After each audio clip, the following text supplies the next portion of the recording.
যারা বাংলাদেশকে দুর্বল ভাবেন তারাই এই ভিডিওটি দেখবেন। কিছুদিন আগে ভারতের প্রতিরক্ষা মন্ত্রী রাজনাথ সিং লখনৌ কনফারেন্সে সবার সামনে বলেছিল ভারতীয় সেনাবাহিনীকে যুদ্ধের জন্য প্রস্তুত থাকতে হবে, তাও আবার বাংলাদেশের বিরুদ্ধে। তিনি বাংলাদেশের সাথে ভারতের উত্তেজনার কথাটা বলেছিলেন। এটা থেকে পরিষ্কার বোঝা যায় পরবর্তীতে বাংলাদেশের সাথে যুদ্ধ হতে পারে এমনটা আশঙ্কা করছে ভারত সরকার। আমরা তো জানি ভারত অনেক শক্তিশালী দেশ, কিন্তু ভারতের সাথে যদি বাংলাদেশের যুদ্ধ হয় তাহলে বাংলাদেশ কতটুকু ভারতের সাথে যুদ্ধ করতে সক্ষম হবে, এ বিষয়টি আমাদের সকলের জন্য জেনে রাখা অত্যন্ত গুরুত্বপূর্ণ।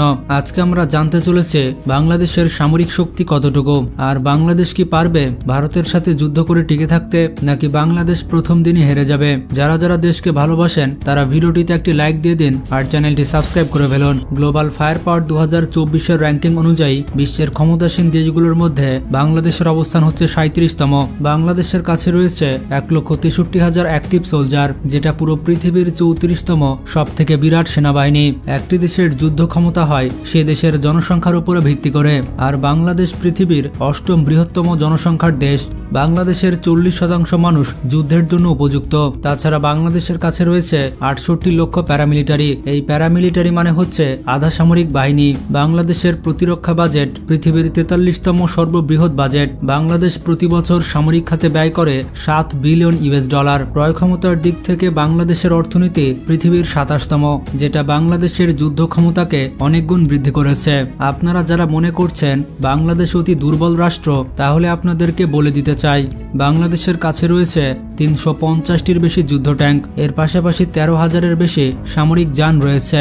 আর গ্লোবাল ফায়ার পাওয়ারের রিপোর্ট অনুযায়ী বাংলাদেশের কাছে 450টির বেশি কামান রয়েছে, এর মধ্যে স্বয়ংক্রিয় কামান রয়েছে 300টি। বাংলাদেশের কাছে রকেট প্রজেক্টর রয়েছে সর্বমোট 78টি, এর সাথে রয়েছে 27টি সেলফ প্রোপেল আর্টিলারি। বাংলাদেশ সামরিক বাহিনীর কাছে মোবাইল প্রজেক্টর রয়েছে সর্বমোট 71টি, এর সাথে রয়েছে 28টি নর্মাল আর্টিলারি। টাউড আর্টিলারি রয়েছে 53টি, 70টি রয়েছে রকেট আর্টিলারি। বাংলাদেশের মতো সামরিক শক্তি আছে নেদারল্যান্ড, পর্তুগাল এবং মায়ানমারের মতো দেশগুলোর। এবার যদি আপনি মনে করেন বাংলাদেশের এত শক্তি থাকার পরও ভারত কি কখনো বাংলাদেশকে আক্রমণ করার সাহস পাবে, তো আপনাদেরকে জানিয়ে দিতে চাই ভারতের ডিফেন্স ফোর্স কখনোই অন্যকে আগে আঘাত করে না। এই কারণে ভারতের আর্মিদের অ্যাটাকিং ফোর্স বলা হয় না, ভারতীয় আর্মিকে বলা হয় ডিফেন্স ফোর্স। এবার চলুন আপনাদেরকে জানিয়ে দিই বাংলাদেশের কাছে আর কি কি অস্ত্র এবং হাতিয়ার রয়েছে।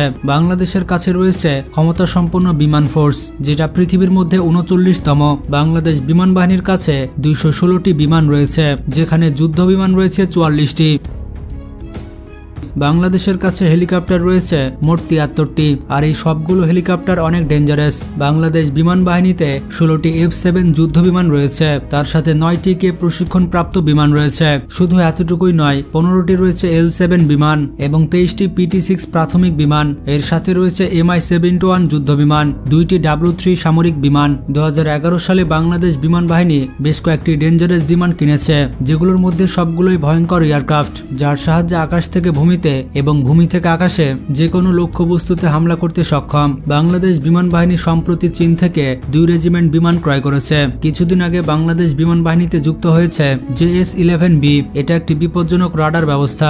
এগুলো আকাশের মধ্যে চলন্ত অবস্থায় বুঝতে পারে আশেপাশে কোনো শত্রু বিমান আছে কিনা। এর সাথে অনেক পাওয়ারফুল হেলিকপ্টার রয়েছে। আপনারা বাংলাদেশ বিমান বাহিনী সম্পর্কে ভালোমতো জানলেন।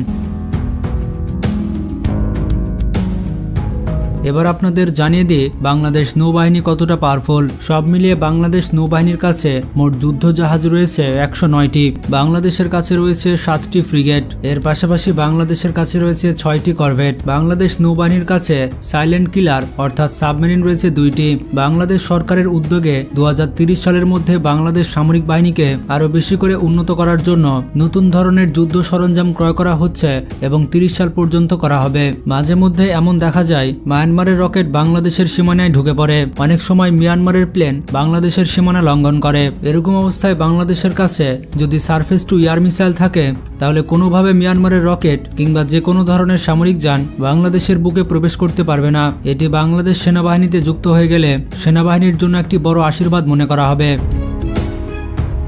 যুদ্ধক্ষেত্রে নষ্ট হয়ে যাওয়া ট্যাঙ্কগুলোকে নিয়ে এসে সেই ট্যাঙ্কগুলোকে মেরামত করে আবার যুদ্ধক্ষেত্রে পাঠানোর জন্য জার্মানি থেকে নিয়ে আসা হয়েছে এই বিশেষ ধরনের মেশিনটি। শুধুমাত্র এই মেশিনটি নয়, যেটাকে নিয়ে সব থেকে বেশি আলোচনা হচ্ছে সেটি হচ্ছে আর্মেড ভেহিক্যাল বা যেটাকে বলা হচ্ছে ড্রোন। এটি হচ্ছে মানববিহীন ড্রোন। এটি বাংলাদেশ সরকার কিনেছে তুরস্কের কাছ থেকে। এটির নাম হচ্ছে বাইরাক্তার টিবিটি ড্রোন। এই ভয়ঙ্কর ড্রোন কিছুদিন আগেই বাংলাদেশ সেনাবাহিনীতে যুক্ত হয়েছে।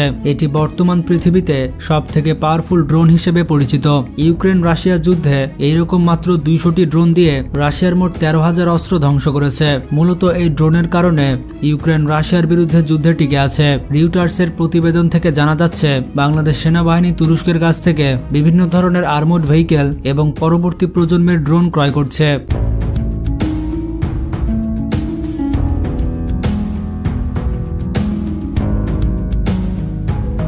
এছাড়া নৌবাহিনীর জন্য চায়না থেকে ফ্রিগেট আর বিভিন্ন ধরনের মিসাইল এবং উপকরণ ক্রয় করছে। এছাড়া চীনের সহযোগিতায় সাবমেরিন ডক নির্মাণ করা হচ্ছে। এর সাথে বিভিন্ন সুযোগ সুবিধা নিশ্চিত করা হয়েছে। শুধু এতটুকুই নয়, ইটালি থেকে ইউটিলিটি হেলিকপ্টার নিয়ে আসা হয়েছে। এই হেলিকপ্টার নিয়ে আসা হয়েছে নৌবাহিনীর জন্য।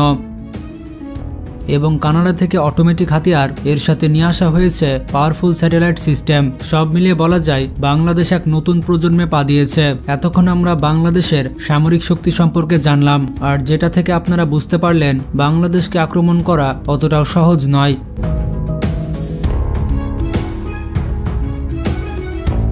এবার আমরা জানব ভারতের সামরিক শক্তি সম্পর্কে। 2024 সালের র্যাঙ্কিং অনুযায়ী ভারত পৃথিবীর চতুর্থ শক্তিশালী দেশ। ভারতের মোট জনসংখ্যা 140 কোটি। এর মধ্যে অ্যাক্টিভ সোলজার রয়েছে 14,50,000, রিজার্ভ সৈন্য রয়েছে 11 লক্ষ এবং প্যারামিলিটারি রয়েছে 25 লক্ষ।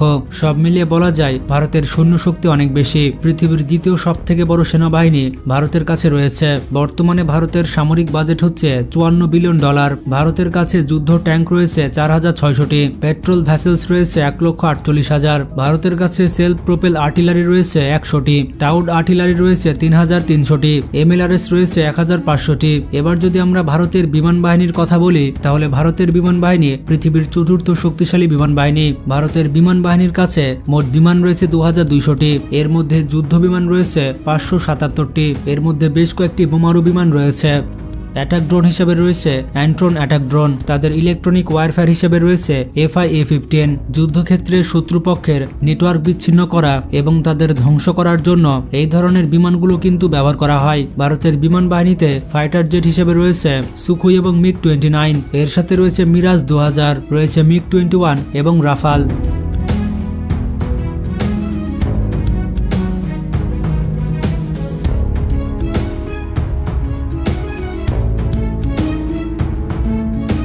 ভারতের কাছে অ্যাটাক হেলিকপ্টার রয়েছে মোট 36টি। এবার যদি ভারতীয় নৌবাহিনীর কথা বলি, তাহলে ভারতের নৌবাহিনী পৃথিবীর 7ম বৃহত্তম নৌবাহিনী। ভারতীয় নৌবাহিনীতে 300টি যুদ্ধজাহাজ রয়েছে। ভারতের কাছে 2টি এয়ারক্রাফট ক্যারিয়ার রয়েছে।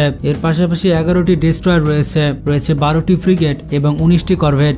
ভারতের নৌবাহিনীতে মোট 14টি সাবমেরিন রয়েছে। ভারতের বেশিরভাগ সাবমেরিন পারমাণবিক বোমা বহন করতে পারে। এছাড়া আপনারা সকলেই জানেন ভারত পারমাণবিক শক্তিধর একটি দেশ। ভারতের কাছে 150টির মতো পরমাণু বোমা রয়েছে।